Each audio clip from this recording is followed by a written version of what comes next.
Halo guys, welcome to channel Fun 3G. Nah, di video kali ini gue baru aja dapat undangan buat vaksinasi di Belanda. Jadi biasanya kalau kalian di sini tuh kalian bakal dapat undangan dari Kementerian Kesehatan yang bakal dikirim ke rumah masing-masing ketika udah datang giliran kalian untuk vaksin. Nah, jadi sekaligus di video kali ini karena gue dapatnya itu vaksinnya Pfizer, dan di Indonesia sendiri, vaksin Pfizer itu baru akan masuk sekitar bulan Agustus. Jadi di video kali ini gue bakal nge-review sekaligus ngasih testimoni gimana rasanya ketika gue udah dapat vaksin Pfizer ini sendiri. Little bit testimoni untuk side effect-nya gitu. Nah, jadi kalau misalkan kalian penasaran lihat proses vaksinasi di Belanda itu kayak gimana, sekaligus pengen tahu reviewnya, tonton terus video ini sampai akhir. Nah, jadi untuk tahap yang pertama, proses vaksinasi di Belanda adalah kalian harus menunggu giliran. Jadi, kalian harus nunggu sampai dapat surat, atau kalau di sini itu sistemnya itu kita dipanggil berdasarkan umur.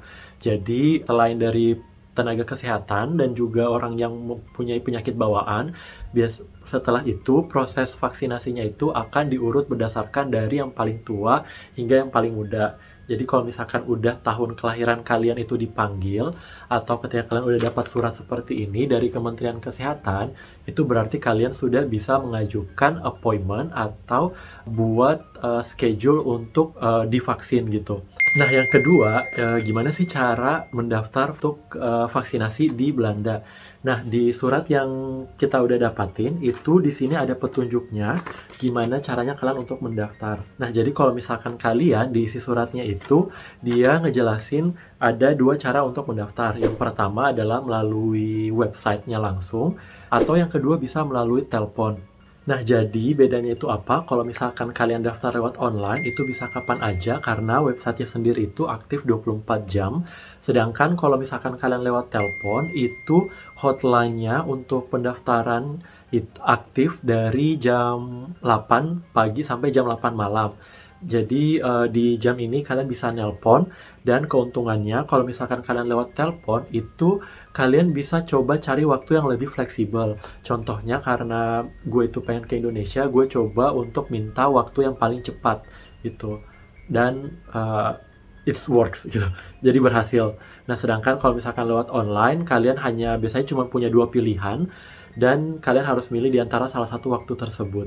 Jadi nggak terlalu se-fleksibel kalau kalian lewat telepon. Jadi ini dia contohnya website dari Menteri Kesehatan di Belanda ketika kalian pengen ngebuat appointment atau buat daftar vaksin.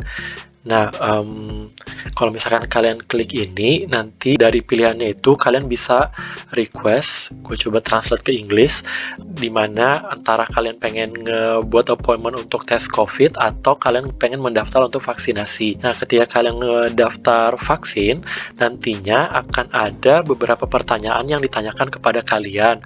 Pertanyaannya ini tuh sebenarnya untuk ngecek status kesehatan sebelum kita itu didaftarin vaksinnya. Ini coba gue tulis ke bahasa Indonesia pertanyaannya.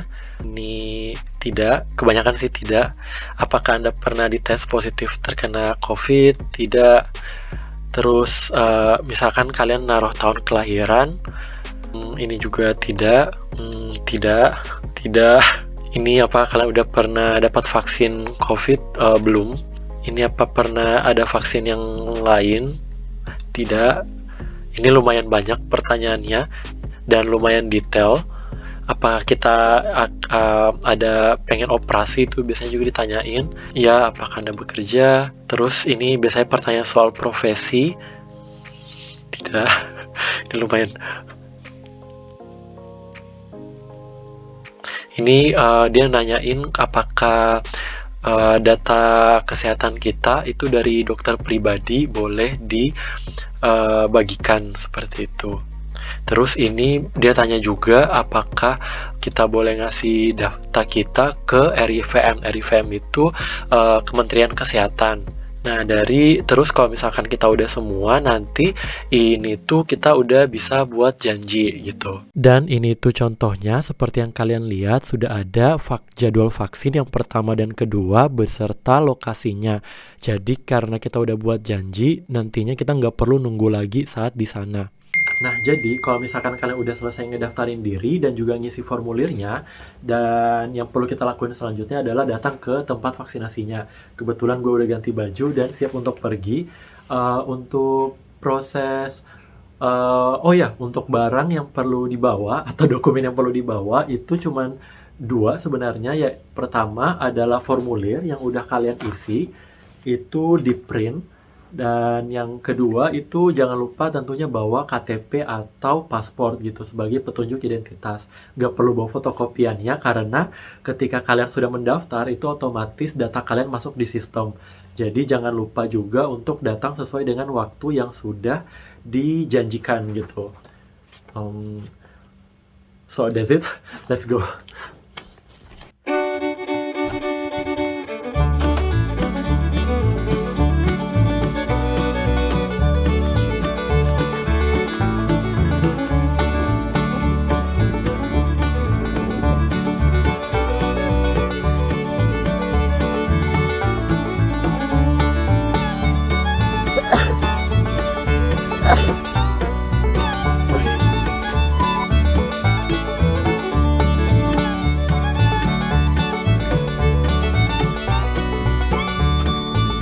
Is this Nartil? En voorlopig is er geen bus voor. Is it Nartil? Dit is de bus natuurlijk. Oké, ja.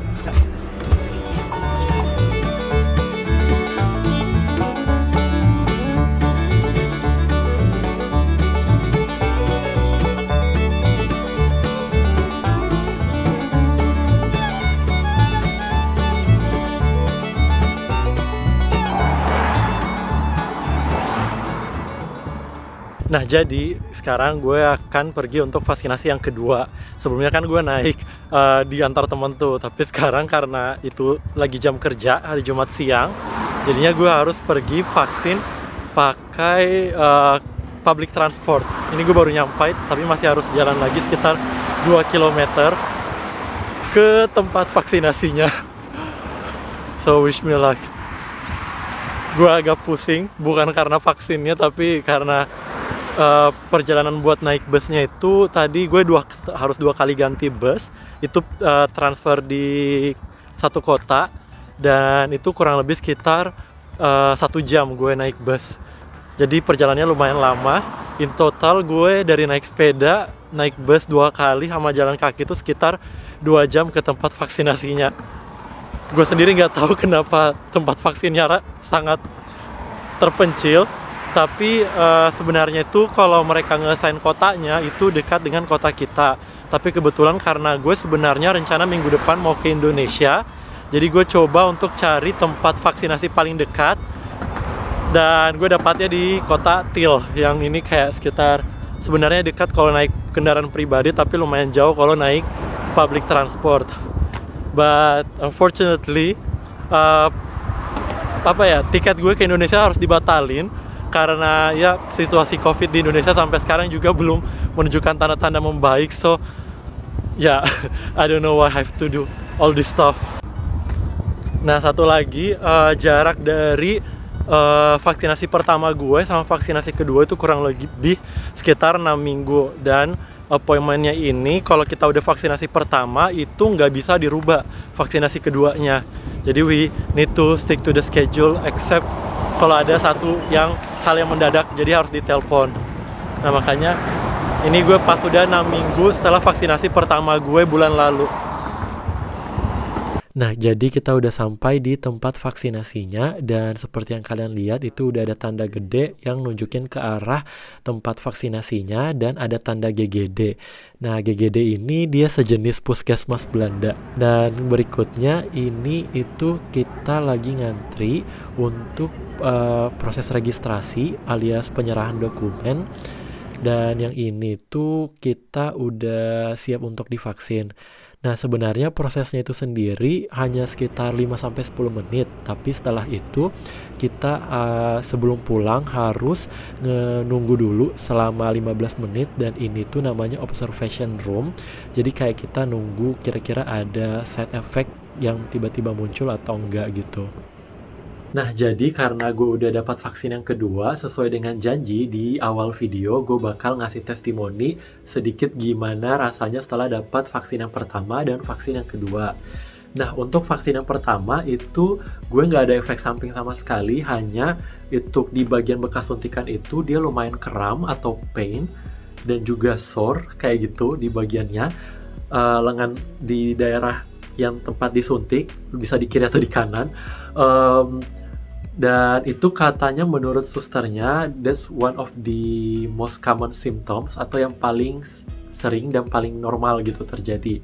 Nah, untuk ngurangin rasa kramnya di tangannya itu, katanya dari susternya itu jangan dipijit di daerahnya, tapi lebih ke tangannya coba digerakin aja gitu untuk lebih di relax.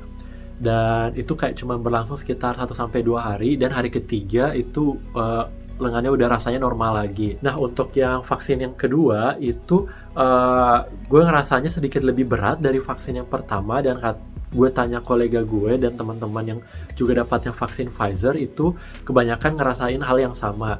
Jadi setelah vaksin yang kedua itu besoknya lumayan lemes, sama kayak gue ngantuk banget. Itu kayak gejalanya lebih mirip seperti demam ringan, dan ya masih sama juga, itu agak sedikit kram di lengan bekas suntikan, tapi gue masih bisa beraktivitas dengan normal. Dan setelah hari kedua setelah vaksin itu badannya udah lebih segar dan normal kembali. Jadi kalau misalkan kalian ngerasa ada sedikit lebih berat itu di setelah vaksin kedua, that's normal gitu.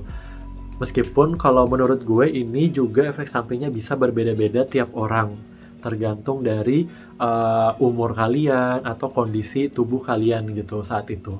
Nah, jadi gue udah ngejelasin ke kalian gimana proses vaksinasi di Belanda dan juga nge-review vaksin Pfizer. Jadinya kalau misalkan kalian nanti udah vaksinnya datang ke Indonesia, jangan takut lagi untuk divaksin dan jangan ditunda-tunda. Kalau misalkan kalian ada kesempatan untuk mendaftar untuk vaksin, just do it gitu. Karena kalau menurut gue sih sebenarnya vaksinasi ini lebih ke cara kita gimana untuk as a part of society, bagian dari masyarakat untuk menjaga satu sama lain gitu. Jadi nggak ada salahnya untuk dilakukan. So I hope you enjoy this video, dan di video berikutnya mungkin gue bakal ngejelasin lebih dalam soal gimana pemerintah ngejalanin program vaksinasinya di Belanda itu sendiri. So see you in the next video, and don't forget to like and subscribe. Bye bye.